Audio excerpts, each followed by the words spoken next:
Hey guys, what's up? Welcome back to my channel. I am bringing part 2 of the Stylist Swiss Lace Invisible Deep Part Lace Wig.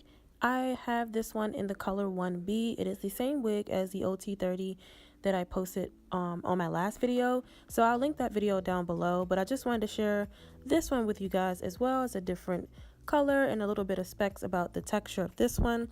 I do want to thank Samsbeauty once again for collaborating with me on this video. They did send me this wig, and I'm definitely going to give you my authentic opinion. Here, I'm just showing you how the hair feels and looks. Of course, you can't feel it through the camera, but it is super thick, and that is a great thing about a wig. 2 combs do come on the side and 1 in the back.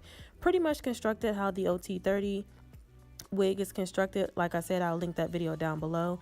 So here I'm just going to show you guys how I cut the lace off of the wig. You definitely want to make sure that when you're cutting the lace off the wig, you want to get as close to the edge as possible, but be mindful with this particular wig. You may want to put some mousse on the edges just so you can get the flyaways out of the way, because I noticed that I kept having to pull those flyaways away, and I think I may have snipped a couple of edge hairs, which caused it to shed just slightly. So just be mindful of that when you're cutting your lace off of this particular wig.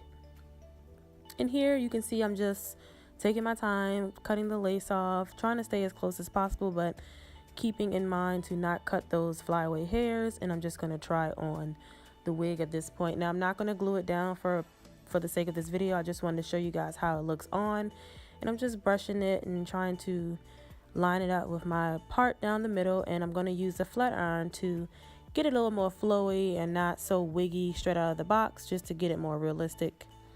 And this is how it looks.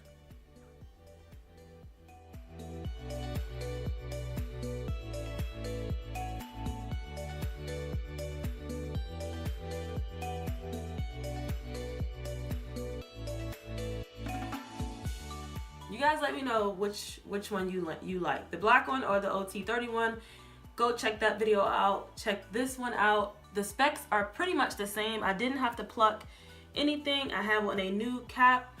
The braiding pattern that I have under here are just straight backs, which I think I could possibly change, because this right here is 2 braids. So if I wanted it to have a more flatter surface at the top, I can certainly do my braiding pattern going this way. But if you have straight backs, then this should certainly work. Just make sure you have a part that is in the middle so that the wig can sit directly on that part. But this is a beauty. If you're new to my channel, go ahead and hit that subscribe button. Give this video a thumbs up for more wig reviews, and turn on that notification bell so you'll know every time I upload a video. And I'll see you guys in my next video. Bye guys.